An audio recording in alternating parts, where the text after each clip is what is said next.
Bom, a gente agora quer falar sobre um assunto que todos os anos, né, mexe com a rotina dos brasileiros, é sobre o horário brasileiro de verão. E para falar conosco sobre esse assunto, nós temos aqui o engenheiro de planejamento do Sistema Elétrico da CEMIG, o senhor Wilson Fernandes Lage.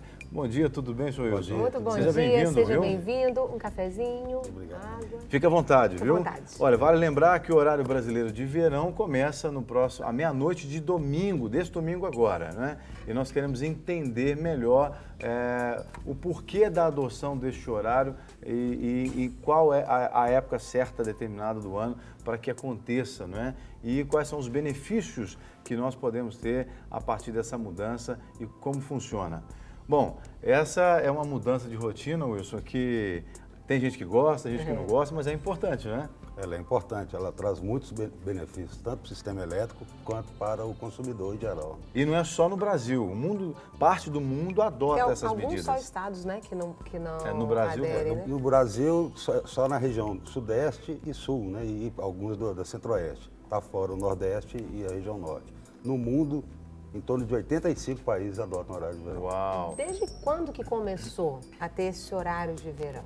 No Há Brasil, quanto tempo, no mais ou Brasil, menos? No Brasil. no que Brasil a temos. primeira vez foi em 1931.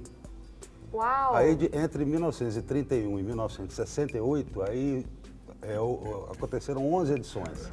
Tinha no ano, não tinha no outro, Certo. pulava. Então até 68, de 31 a 68 foram 11 edições.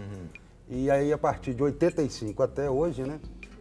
Todos os anos, seguidamente. Então está fazendo 40 anos aí seguidos, né? E por que é importante esse horário para o Brasil? Quais áreas do Brasil são beneficiadas com o horário de verão?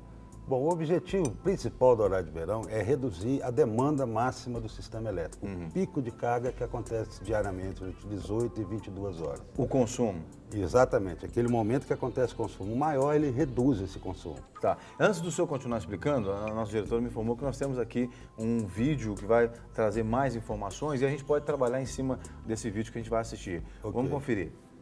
Belo Horizonte está coberta por uma névoa de calor e poluição.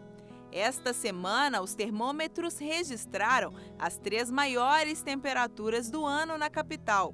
Quarta-feira foi o dia mais quente, com 36,2 graus. Só um sorvetinho mesmo para espantar o calor.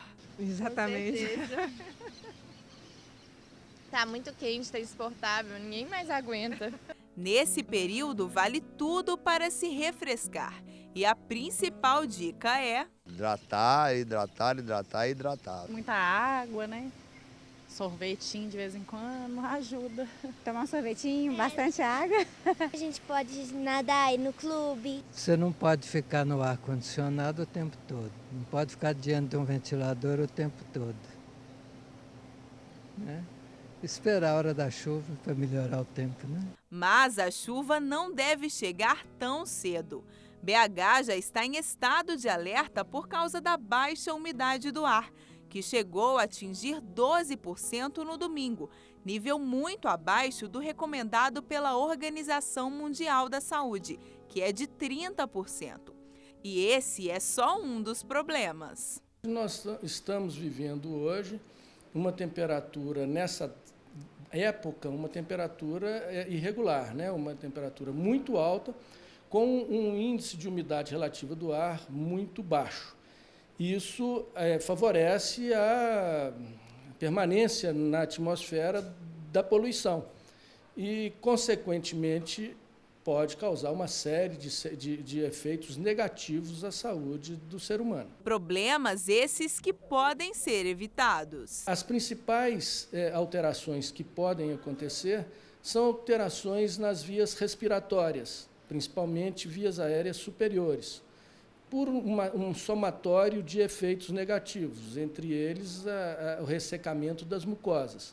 Por isso, a gente sempre recomenda que use o soro fisiológico no nariz, que se hidrate frequentemente, tomando mais de 2 litros de água por dia, que use lubrificante nos olhos e que não fique expostos à temperatura elevada, fazendo atividades físicas fora. Mas com o horário de verão, que começa no próximo domingo, aliado à baixa umidade do ar e altas temperaturas, a situação pode piorar. As pessoas ficam mais sonolentas durante o dia, ficam mais cansadas, e isso leva a essa redução de produtividade, tanto no trabalho quanto das crianças na escola. As crianças e os idosos são os que mais sofrem com essas alterações, além de pessoas portadoras de doença crônica, que podem ter seus males agravados, principalmente do ponto de vista cardiovascular, como principalmente ataques cardíacos, representados pelo infarto do miocárdio,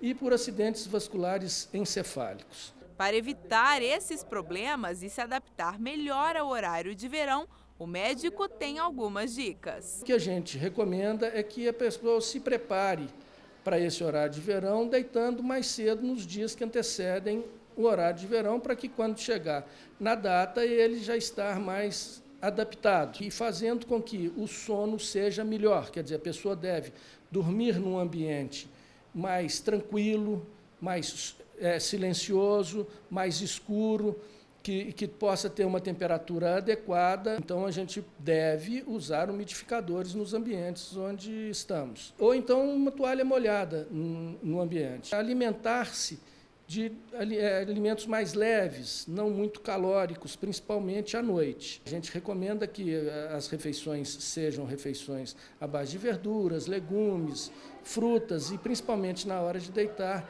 que não coma nada pesado até 3 horas antes. E que não tome café e outros estimulantes, como o chá verde, né? E nem fazer atividades físicas vigorosas antes de deitar, pelo menos 3 horas antes.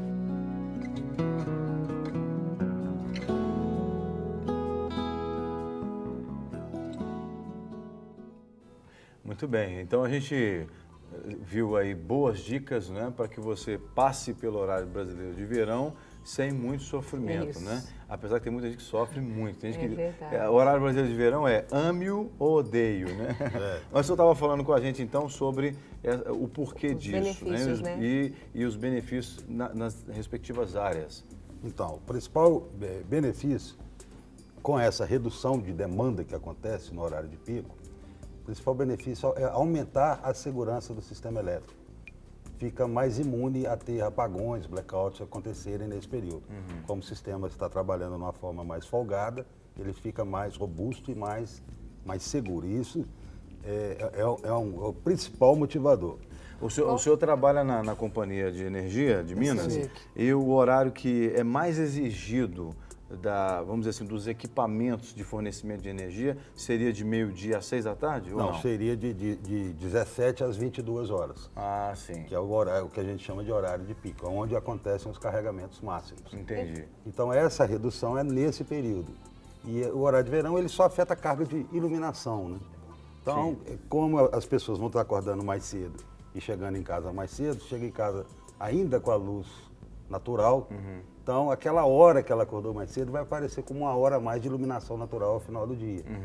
Isso tira a coincidência dessa entrada de carga da iluminação pública, iluminação residencial, o banho de chuveiro elétrico. Tirando essa coincidência, a carga fica menor.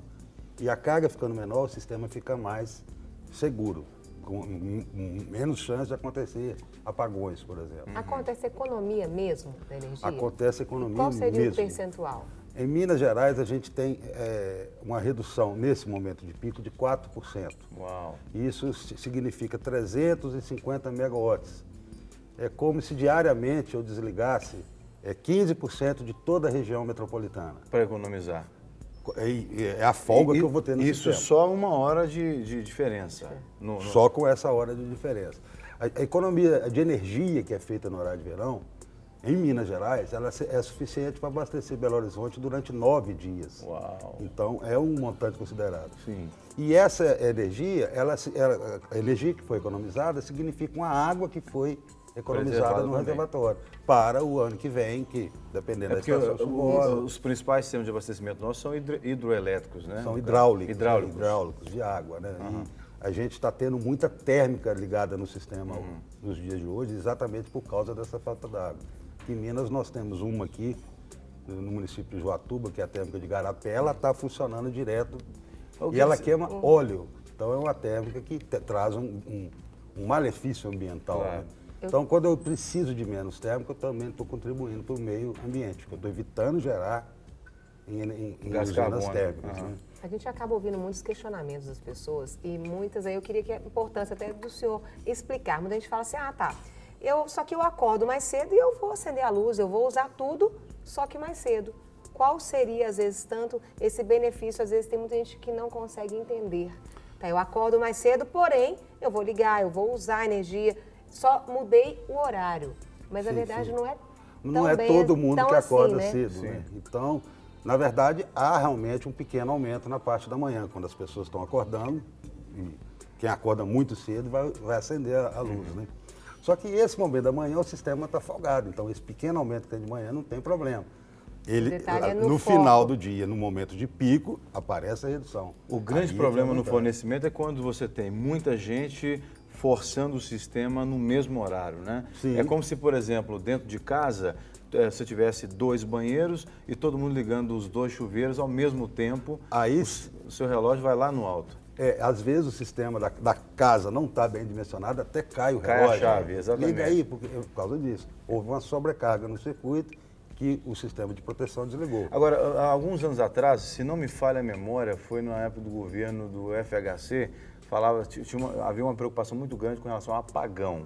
Aí, durante os últimos 10, 12 anos, não se falou tanto de apagões, mas durante o período da Copa para cá, vem se falando mais sobre apagões, né? Isso é devido a, por exemplo, a escassez da água nos reservatórios, como a gente vê lá em São Paulo, por exemplo, sofrendo bastante com isso, ou é o aumento da população que teve acesso a mais energia, mais aparelhos que consomem energia. O porquê disso? Bom, veja bem, o sistema elétrico ele não é 100% seguro. Não é pela própria característica, né? A energia é transmitida em linhas de transmissão aéreas. Essas linhas elas estão sujeitas a queimadas. Que são aquelas torres grandes. Aquelas torres enormes. Então essas queimadas que estão acontecendo, a gente fala aqui também, atingem as torres. Não, na verdade, quando a queimada passa embaixo da linha de transmissão, o aquecimento do ar ali ioniza o ar e faz que saia uma descarga da torre para o solo. E isso a proteção tira a linha. Além disso, você tem descarga atmosférica, que também pode tirar a linha. Então, o apagão, ele existe. Acontecem desligamentos, mas que o sistema suporta. Tira uma linha, as outras pegam e repõem aquilo. Agora, se você está muito próximo do limite de atendimento e sai uma linha, as outras não vão dar conta de transmitir a energia que aquela linha estava transmitindo. Claro. Por isso que essa redução, ela é boa, que ela traz uma folga. Ela garante mais segurança. Certo. E aí tem uma coisa interessante no horário de verão, que é o seguinte, a gente fala que economiza a energia de iluminação. Certo. Essa certamente economiza. O consumo que aparece na parte da manhã, ele é menor do que a redução que a gente tem no final do dia. E isso aí, certamente, o consumidor vai estar pagando a menos essa parcela da iluminação. Só que no verão, como a gente viu no vídeo ali, outras cargas aparecem com muito mais força. Sim. Que é o ventilador, que é a geladeira, que não abre e fecha, toda hora alguém... E isso aí pode até hidratar muito, mascarar a economia. Tem gente que está fazendo um absurdo, e eu já vi gente fazendo isso em casa. Abre o congelador da geladeira, coloca um ventilador de frente para o congelador, com ele aberto, fabrica um ar e fazendo um ar-condicionado ali. Quer dizer, o cara está acabando com a conta de luz dele. A economia do horário de verão, que é com iluminação, ele está mandando ela embora. Né? Eu estive em Portugal no mês passado e vi muito lá aquelas hélices do sistema eólico. Sim. Aqui no Brasil, são raríssimos os lugares onde a gente vê esse sistema, né? No Nordeste está crescendo bem, tá crescendo. E no Rio Grande do Sul também. Mas ele não seria uma opção mais funcional, mais mas barata? hoje ele está em torno de 5% da geração. E ele não é. O problema do eólico, ele é importante, ele entra ajudando o sistema. O problema é que ele não é confiável. Parou de ventar, parou de gerar. A gente não pode ter isso no sistema, a gente tem que ter pelo menos uma boa parcela de geração que precisou, ela tem que estar lá. Que é o caso da energia hidráulica, né, da hidrelétrica, que é o caso da térmica, você precisou, você liga a térmica. Mas o vento, ele tem o humor dele, digamos assim. Então, você tem uma parcela máxima que você pode confiar na energia eólica. Então, algumas regiões, alguns países em diferentes continentes podem ser mais privilegiados com o vento do que outros, no caso. Exatamente. Eu queria até perguntar, por exemplo, quando vocês estabelecem isso, pego um engenheiro, o senhor tem essa função, mas existe também pessoas voltadas ali para a questão da saúde, porque afeta muito o organismo das pessoas. Onde há maior índice de acidentes de trabalho é nesse período. O número de acidentes de trabalho aumenta muito. Por quê? Porque as pessoas estão mais cansadas, essa adaptação, eu já vi vários estudos falando de vários transtornos que isso também traz para a pessoa. E será que às vezes não teria outras formas também disso ser feito de uma maneira que prejudicasse também, muito menos nós que somos os próprios consumidores e sermos beneficiados de uma maneira mais completa? Eu já vi alguns estudos também, mas eu já vi estudos, por exemplo, que falando do tempo médio que a pessoa leva para se adaptar ao horário de verão. Certo. Há estudos que falam que em 8 dias a população já se adaptou. Né? Outra coisa que eu já ouvi é a redução de acidentes de trânsito, porque as pessoas, ao final do dia, estão deslocando para casa ainda com a luz natural. Então, há estudos nos dois sentidos, né?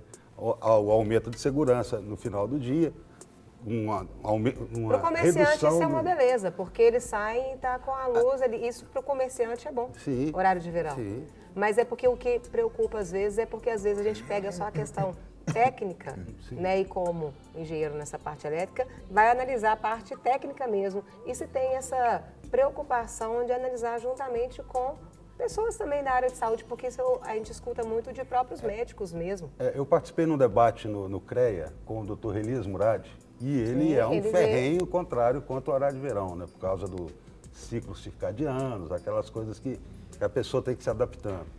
Mas aí eu estava até no debate com ele falando dessa questão de reduzir o risco do blackout. Certo.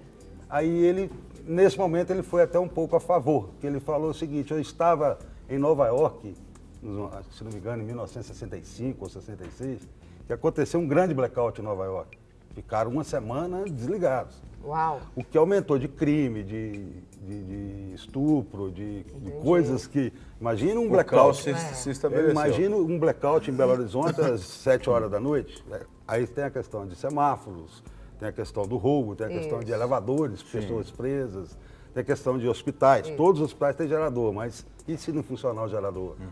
Então, é um risco que a gente prefere não correr. Entendi. O custo de um blackout, o custo de um apagão, ele é muito alto.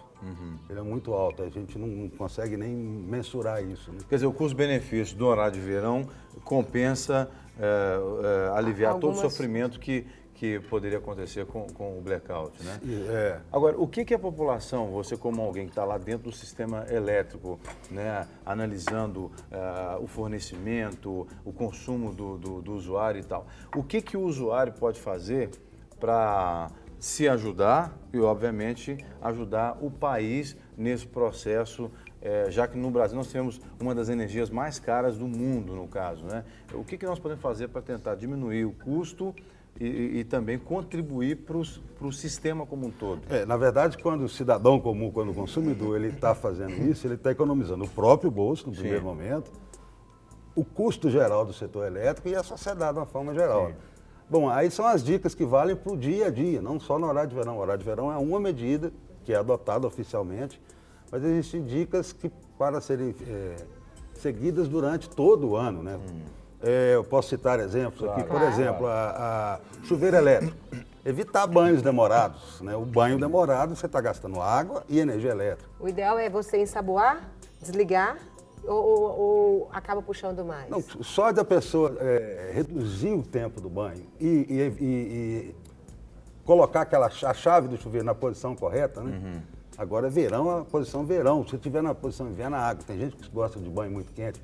É 30% a mais de consumo, que só isso justificaria adotar essa mudança. Geladeira, por exemplo. Existe o hábito de secar coisas atrás da geladeira. Sim. Isso aí está comprometendo A mãe lava o uniforme. Eu vou falar de coisas que acontecem na casa do vizinho. A mãe lava o uniforme. Te contaram. Um amigo meu. Isso. É um amigo meu. A esposa dele lava o uniforme do menino e põe atrás da geladeira para secar. Aqui, ó, na hora que ele falou dos 30%, eu fiquei até preocupada com você, Janda. Você 3 colocar todo mundo para tomar banho no gelado. Não, ele tá muito quente. Não, eu estou querendo adotar lá em casa para economizar água e energia, esse projeto, tomar banho pelo menos só 2 vezes por semana, entendeu? Mas ainda não tive adesão ainda não. Mas Existe um aparelhinho que você coloca no chuveiro elétrico que você pode temporizar o banho. Ele vai fazer 3, 4, 5 minutos, ele desliga. Ele desliga a energia. Aí gelou a pessoa, acaba o banho. Antes de eu continuar respondendo a pergunta que a gente fez sobre o que o usuário pode fazer, mas a Carol tocou um ponto aqui que eu acho interessante a gente pensar nele mais. Essa ideia de, já falaram pra gente que desligar o chuveiro, molha, e ligar, molhar e desligar, ensaboar e depois ligar de novo, você gasta mais porque o chuveiro vai demorar para esquentar, aquela coisa. Não tem nada disso, é mito. Não, você gasta menos energia elétrica e menos água. Sim. Menos mas talvez basta encurtar a duração do banho. Tem gente que fica 20 minutos tomando banho. Sim, Quer dizer, reduzir o tempo médio do banho já seria uma boa alternativa. Tem muita gente que gosta de relaxar debaixo do chuveiro, né? E hoje nós não estamos podendo relaxar, não, porque você vai ficar tenso depois. Você relaxa debaixo do chuveiro, mas tanto o hidrômetro quanto o medidor da CEMIG estão lá. Gente, hoje na com hora de essa pagar a escassez conta, da você vai água levar também susto, é um problema, as né? duas. São vários, você ia dar outros exemplos aí pra gente. Voltando à geladeira, tem pessoas que têm o hábito de colocar forrinhos ali nas prateleiras. Isso também é prejudicial porque prejudica a circulação do ar frio ali. Olha, gente, forrinho não pode, nem para ficar bonitinho. Alimentos quentes, colocar na geladeira. Ela vai ter que esfriar aquele alimento para depois gelar. Então você tem que colocar o alimento na temperatura ambiente. Sim. Evitar abrir e fechar a geladeira. Tem gente que abre a geladeira e fica, o que eu quero? Criança. Gente, hoje foto é tão fácil, né? Eles tiram foto, pega lá seu celular, tira uma foto da geladeira, escolhe. Depois você tira. Criança abre, fica olhando 10 minutos e fecha. Às vezes nem quer nada. Tudo isso, aquele frio da geladeira está indo embora, ela vai ter que repor, né? Uma outra coisa, máquina de lavar roupa. Muita gente tem a mania de usar juntou um pouquinho, vai lá e lava. Não, usar a máquina na capacidade, uma máquina de 4 quilos, usá-la na capacidade plena. Você vai estar, todo aquele ciclo de lavar, às vezes seca também e tal, ela vai fazer com um volume adequado de roupa. Passar roupa. Muita gente liga um ferro para passar uma pecinha de roupa e sai. E deixa o ferro. O ferro está com calor ali ainda. Talvez daria para passar várias peças mais leves. Então, ligar o ferro e passar. Eu vou dar uma dica, eu acho a minha esposa extremamente inteligente e econômica. A minha esposa é uma esposa barata, ela é barata. Lá em casa a gente tem poucas roupas que a gente passa.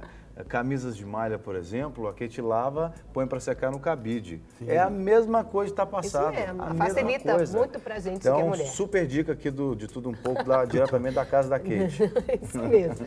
E pode dar mais dica. Vai ensinando a gente que ele está aprendendo um tanto de coisa. A iluminação. Aquela antiga fluorescente, parece que já foi até proibida a venda, né? Mas usar a iluminação... A incandescente, né? Aquela amarela. Você já tentou pegar naquela lâmpada com a acesa, ela está quente, porque aquela lâmpada, a maior parte da energia que ela consome é gerando calor. Isso aqui é luz. Por isso que a outra tem o nome de lâmpada fria, o rendimento dela é muito maior. Tanto aquela PL compacta quanto a fluorescente.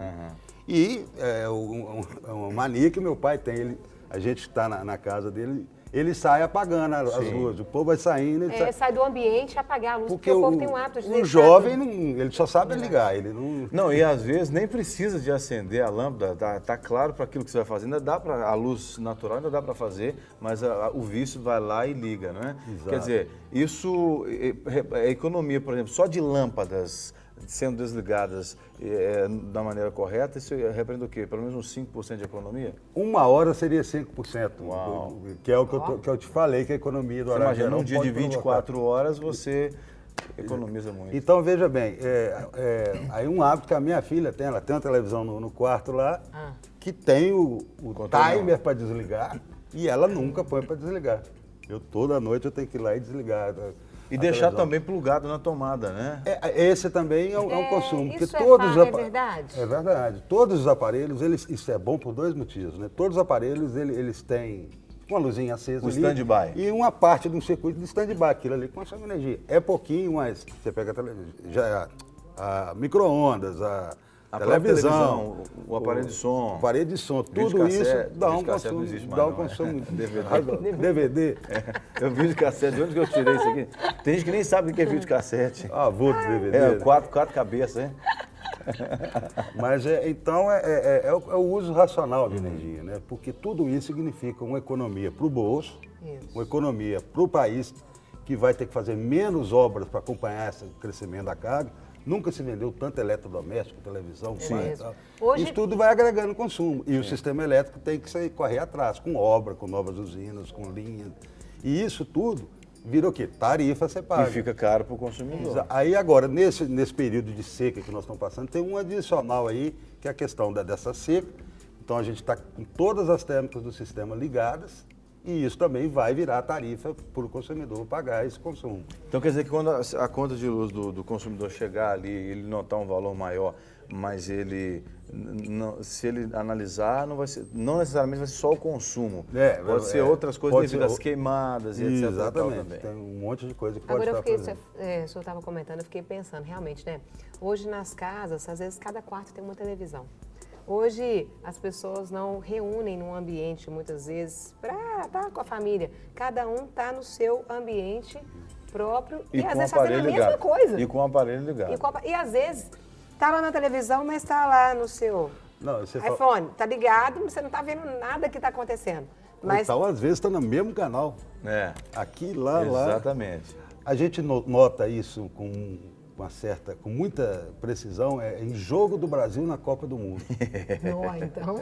Não, por que eu estou falando? A carga ela dá uma reduzida muito forte em jogo do Brasil. Porque todo mundo vai assistir às vezes várias famílias numa televisão. Olha que curioso. A carga faz um buraco. Quer dizer, a Copa foi benéfica, então, para isso, pelo menos. Aí, você descobriu um motivo hoje. Achou um motivo, né? Benéfico para a Copa. É interessante. E eu queria perguntar, agora nós vamos começar aí um período de chuvas.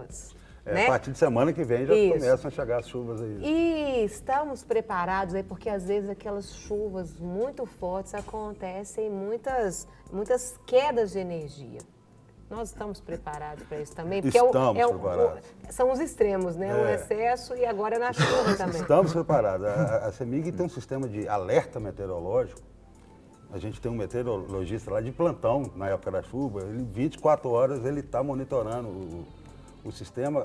Quando ele percebe que vai chegar uma chuva com raios, com muito vento, que são os que provocam apagão. Isso. É o raio que cai em cima da linha ou o vento que derruba uma árvore em cima da linha. Isso. Então, ele dá alertas para as regionais de distribuição da CEMIG. E o que pode ser feito? O que vocês fazem? Não tem como você evitar que caia uma árvore ou que caia um raio, mas as regionais elas colocam equipes de plantão já para socorrer, já prontas ali com caminhonete, com todo o material, com turma extra, em pontos estratégicos que aí quando acontece o evento eles estão já prontos para atuar, para recuperar o mais rápido possível. Que bom, porque é prejuízo para quem ficou sem energia e também para a companhia energética. Que deixa de atender e também a questão da segurança, né? Claro. Uma área que fica escura, ela fica insegura. Claro. Uma outra pergunta que não necessariamente está dentro do tema do horário de verão, Wilson, vamos pensar num conjunto habitacional que tenha lá 40 unidades. Então, o sistema de distribuição energética para aquele condomínio ali é para 40 unidades, e, de repente, o empreendedor constrói lá mais 20, 10, o que for. Mas utilizando o mesmo padrão, vamos dizer assim, daqueles 40. Isso vai prejudicar todo mundo, né? Como é que funciona esse procedimento para esse aumento de consumidores nesse caso? Existem, para pedidos de novas ligações, né, existe todo um procedimento, né, que as pessoas têm que fazer a solicitação, seja para uma unidade, seja para um conjunto habitacional. E é feita a liberação de acordo com a capacidade que o sistema tem de atender ali.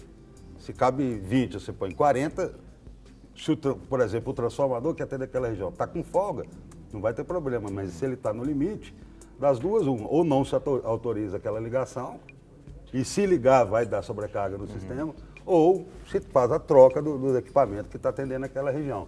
Não adianta o cara querer fazer o famoso gato, não, que vai... Se o gato for ao extremo de dobrar a carga, pode provocar o desligamento de todo mundo. Então, É isso que eu ia falar, do perigo do gato. Você podia falar do perigo. não- Além de ser não- legal, você pode ir preto. Porque no horário de verão tem gato também, viu, gente? na verdade, não é muito a minha área, mas eu posso dar uma... O horário de verão é roubo. O horário, desculpa. O gato. O gato. O É gato roubo. é roubo. Sim. É o Isso, roubo de crime. energia elétrica. Sim. É um Isso. crime. Assim como o gato de TV a cabo. É um roubo de comunicação. É um crime Sim. federal também. É, a mesma coisa de entrar numa loja e roubar um produto daquela loja lá. Tá, mas aí você imagina a seguinte situação. Tem lá um aglomerado ou uma favela que seja, que tem parte das residências que tem um medidor e que pagam. E tem as que fazem, vai puxando para a turma de trás e aquilo ali prolifera. Chega um momento que acontece uma das duas coisas. Ou desliga por sobrecarga, e aí vai ter que se rever se vai reforçar o sistema ali ou não. Porque se todos que forem puxando colocarem medidores, aí a CEMIG obrigatoriamente ela tem que Sim. reforçar o sistema. Mas se não põe Mas se medidor- ela não sabe e a carga vai aumentando para uma carga que não era prevista, vai desligar. Agora imagine a seguinte situação. Esse mesmo que tenha medidor e deixa de pagar, como é que você vai cortar esse cara? Como é que vai um eletricista da CEMIG entrar lá no meio da favela para fazer um corte de energia por inadimplência? Aí está colocando em risco a integridade física dele. Sim. Então é uma situação complicada. E aí, de se mas lidar. isso reflete, por exemplo, num aumento de custo para todo mundo da região. Aí o que eu gostaria de completar pelo que eu entendo quem não paga, o custo dele, ele é rateado por todos os que pagam. Sim. Então, o gato no seu vizinho, ele é o esperto, você está pagando parte daquele consumo. Porque a CEMIG ela não fica com esse prejuízo, ela joga isso na tarifa do próximo ano. Claro. Perdas de faturamento. Sim. Então, é por isso que a denúncia ela é bem-vinda, né? A denúncia de situações de gato ela é bem-vinda, que a CEMIG vai fazer uma averiguação, se for o caso, ela vai regularizar a situação e vai evitar um aumento na fatura de todo mundo no próximo ciclo. Muito bom. Olha, as suas explicações aqui nos ajudaram bastante a entender muita coisa, né? Tenho certeza que o nosso público, e é claro, nós falamos aqui com um profissional da Companhia Energética de Minas Gerais, mas as dicas aqui serviram para todos, de todos os estados, né? Então, aproveite bastante e seja esse consumidor consciente, né, da energia elétrica que acaba também atingindo o nosso sistema de abastecimento de água. Bom, a gente quer te agradecer, Wilson, por tudo que você falou para a gente. Foi muito legal, viu? E estamos aqui à disposição sempre que a CEMIG tiver alguma informação a passar para o consumidor, nós estamos aqui à disposição de vocês. Nós também estamos à disposição para esclarecer as dúvidas aí que forem necessárias. Muito bom. Deus continue abençoando, usando vocês cada dia mais.